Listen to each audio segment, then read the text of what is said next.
internet, friends, family, and others. It's your host, Brandon Bailey with the Bae Area. And I'm sitting here with my sister in this ministry, allegedly, of higher education. Jamieca Jones, Yes. how are you today? I'm happy to be here to talk with you. I'm happy that you're here to talk with us, too. Yeah, you've been here for a little while. 11 years. 11 years. Now that's just working. I did go here for undergrad, so I feel like Yeah.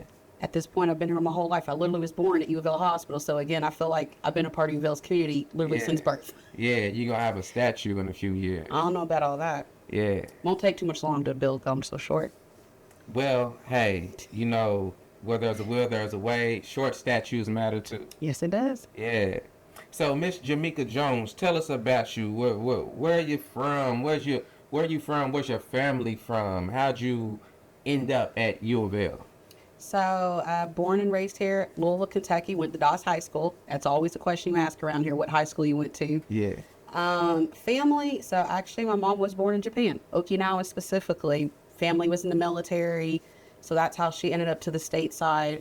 And then most of my family, California, Mississippi, but I still have family in Italy and Japan that I just know of. Not really connected with that route specifically, but I do know at least that's where some of my ancestors came from, was from those areas. At least my mom's side of the family. Yeah, that's beautiful. Well, we're going to get this up on the net and make sure that we drop it in somebody's 23andMe, drop a link or something on the Facebook group somewhere so they can see the glorious nature of one Jamieca Jones. Interesting to see just how all over the map I probably would be. Yeah, most definitely. So, Doss High School, and ended up coming to UofL. Were there any other schools that were in play? Now, of course, they tell us to apply to other schools just to weigh out our options, but I was dead set on coming to UofL. It was actually when I was, I think, maybe like 6 or 7. My dad took me to a UofL basketball game, and I was like, that's where I want to go to school. Didn't really know anything about college. Yeah. But that's where I was dead set on, was coming to UofL. So, again, like I say, I think UofL just ingrained in me. Yeah. That must have been a winning year. Oh, it was. Yeah. Yes. Yeah. We had a down season, but we back now. It's all Yeah, good. 2 downs. It's all good.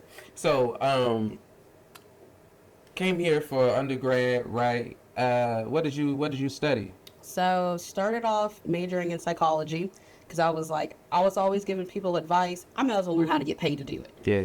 But then took a sociology class, loved it, and just the study of just people, and just knew that I wanted to help people in some capacity.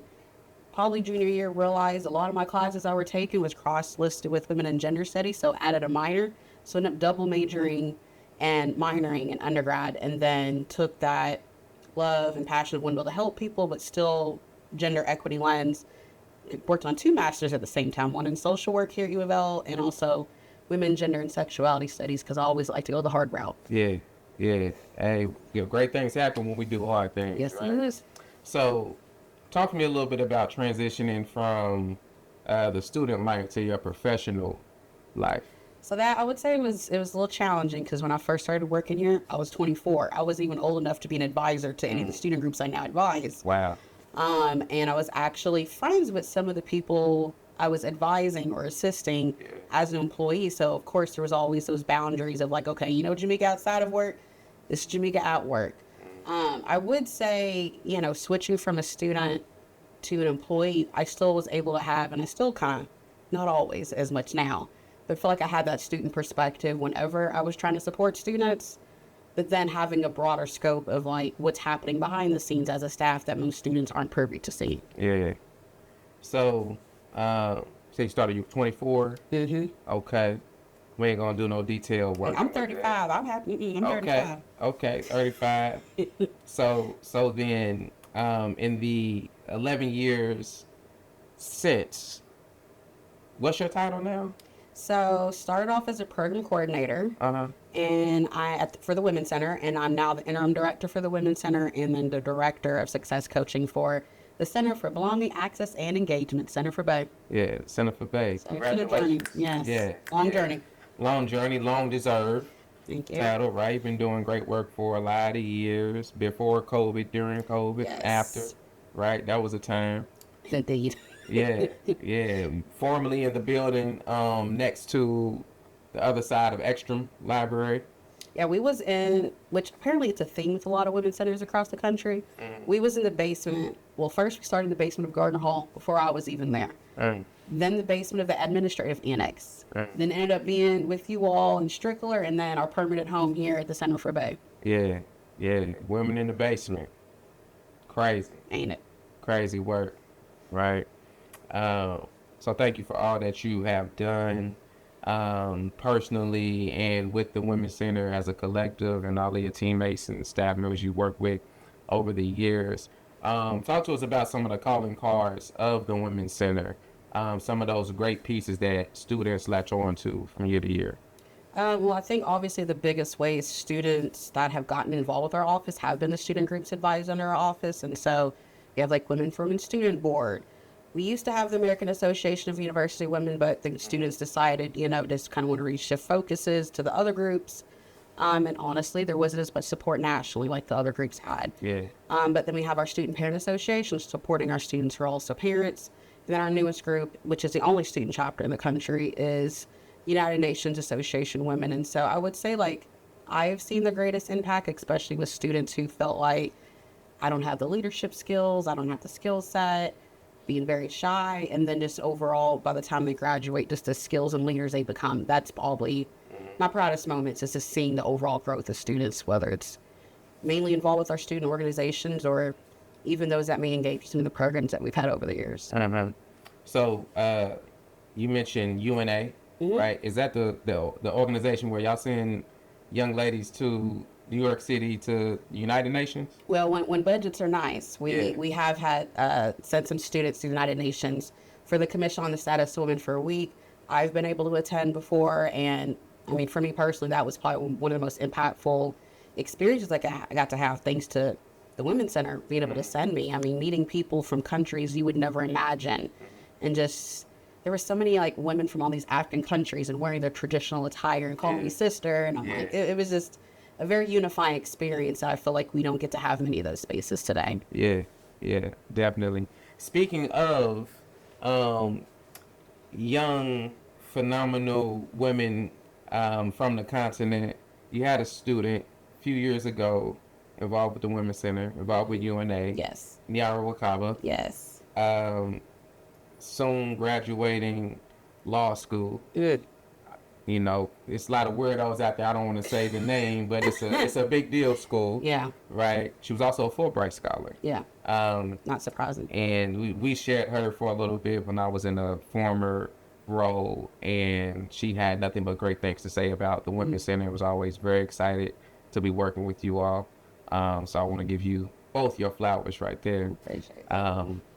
And she was a Fulbright too. Yeah. Yeah. I mean, honestly, when you have students like Nyara, it makes our job easy. It does. We just provide a place for them to grow, really. Yeah.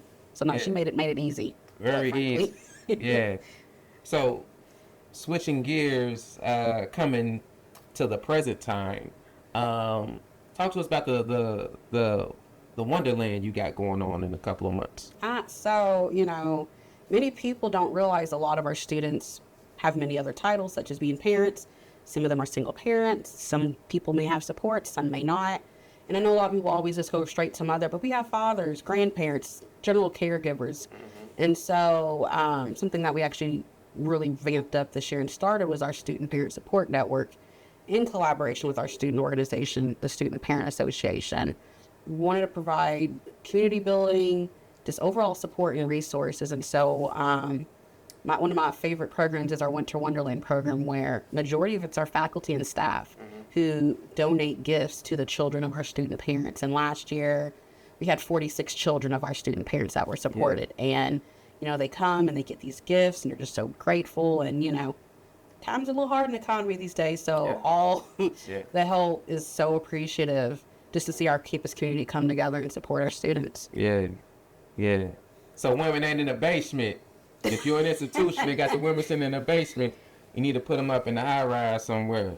With all of y'all, though, we are on this collectively. We are. We're cousin Andy say we're in this together. Yes, we are. We're still in this together. Whatever your version of this is, because there's some thises. Yes, there are. There's some thises out here. We in this together. Yeah. So going back a little bit, COVID. What was that like as a professional, supporting all the students and the student groups? How were you able to pivot and be successful during that Well, time? I will say just because everything, being online, technology, being the, more technologically tapped in person out of my colleagues, I unfortunately, had to take more control over that, which again, for me, was opportunity to develop those skills, of course. Yeah. But I think, just trying to find new ways for us to connect, even if it was calling my colleagues every day, hey, how you doing? How you holding up? Connecting with students. But it was just trying to find new ways to connect. But I think honestly, for me, it was a pause that I needed. And I mean, sometimes I feel like I should have done COVID differently and had a beach house somewhere Yeah. and was working remotely. But for me, it was a moment of pause. And so after that, I had to make some life decisions and not be as involved in the community and focus more on me, because we are always forgetting about ourselves when we're trying to support others. True. Very true. And so now, 5 years post COVID, praise God, praise the Lord, saints. 5 years post COVID, you're in this interim director role. Interim, huh?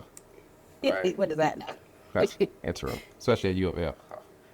In this interim director role, still thriving, champion, being a champion for students like Seychella, Yes. right? Oh, powerhouse student. Powerhouse. I think she got every scholarship grant imaginable for her graduate pursuits, Yep. right? Working with other forces outside of U of L. Talk about some folks who've been involved with the Women's Center, who are in the community. I mean, just throughout the years, I mean, whether that's, local authors that have been involved with our Kentucky Women's Book Festival, which 20 years is going to be celebrated this upcoming year, which is crazy. And so, like, our founding director, Judy Jennings, has been a part of that and some other events. And just being able to tap into the people who were integral of developing the Women's Center, but also trying to find ways to support a lot of our local organizations. Many of them are women-led. Yeah. Like Sister Song Collective here in Kentucky, which focuses on, like, reproductive justice. Yeah. And I know one thing that, like, we're really wanting to develop a deeper relationship with our community, because I know a lot of people feel isolated from the UofL, that they can't be a part of our community. Yeah. There's so much out there that we can benefit from them and support. So that's something I really want to work is to further, especially all student supports, but especially our student parents. Like, even with some of our, JCTC area schools, really developing that partnership to broaden that net for student support. Absolutely. Absolutely. And FYI, like she said, Student Parent Association is home to mothers and fathers who are students. I met a brother today, Mitch, Yes. a few moments ago, right? So I'm happy belated Father's Day, So good to meet him. Good warm soul. When is the roundabout time for Kentucky, the Kentucky book So 20th anniversary? I mean, it'll be in March, Women's Okay. History Month. So that is one of our staple programs we've had during Women's History Month throughout the years.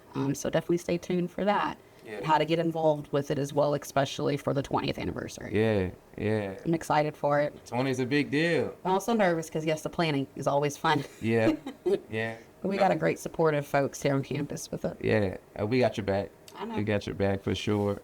Before we get out of here, as we took up some of your time today, thank you again. Of course. What is some advice you would give to your, say you've been here 11 years, what's some advice you would give to your 25-year-old self?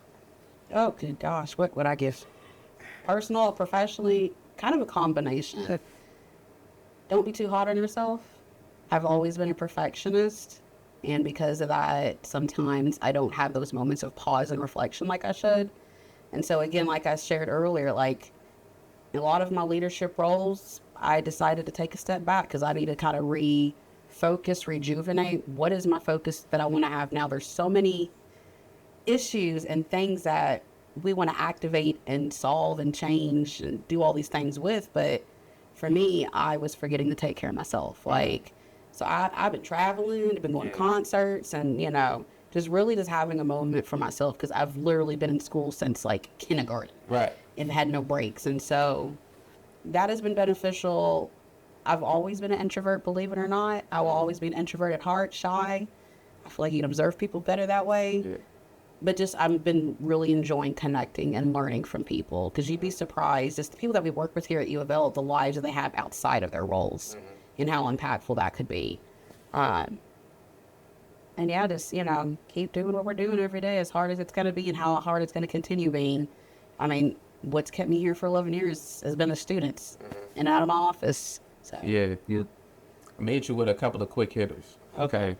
So say the first thing that comes to your mind when I say this word or phrase. All right. I'm not good at these. You ready? All right. Valerie. Ooh, she's why I have the job that I have now. So, mentor, I don't want to use the word mother, but like, she was always very protective, caring for me, and always found ways for me to grow within a safe space. And so I started off as a volunteer for a former program of ours. She saw something in me to offer me a temporary position, and I would have, if not for her and the students who also saw that in me, I would not have the job I had. I would not be talking to you right now. Gotcha. Okay. Another word. Mississippi. That is where my great-great-grandmother is still living. She'll be, I think, 109 this December. Miss Lottie Davis. So much wisdom from that woman, and just the deep history, like the kitchen table that my grandmother and the rest of my great aunts and uncles ate dinner at every day is still in our house. So all that history is still rooted in that wood. Mama Davis. Wow. So it's 2025. She said she's turning 109, 110. In December, Yeah. And so I think it was 1972 before a woman could have her name on a deed for a home. Right? And to put things in context, the Women's Center at UofL has been around since 1990. 1991. 1 year younger than me. All right. 1 year younger than you. Right? And here we are now in 2025. And Mrs. Davis, when she sees this video, you're going to encapsulate every hope and dream that a black woman could have in this country. So, thank you so much, Miss Jones, for all that you're doing. We appreciate you. We applaud you. We love you. Yes. Yeah. And we hope we keep you around for a little bit. We're going to do what we can do. We're just fighting a higher education. That's all we can do. Yes. All Thank right. you. Thank you for tuning in. Who you want to see us holler at next time? Anybody within UofL? Talk to Miss Patsy. Miss Patsy. Even though she probably won't let you, you need to talk. Patsy? I think Miss Patsy is an employee who's been here the longest. The longest she has. So she has some history and some wisdom to share to folks, for sure. See, I had it wrote down, but I won't be the one to say it. But if you say it, then we might make something crack. Good luck. Miss Patsy, I'm going to smile in your face. I'm going to give you some nice flowers, some chocolate, okay? And we gonna get a hashtag, okay? And we going to get Miss Patsy in this hot seat. Yep. Yeah, thank you so much. Thank you. Until the next time, I'm Brandon Bailey with the Bae Area. Everybody love everybody. Peace out.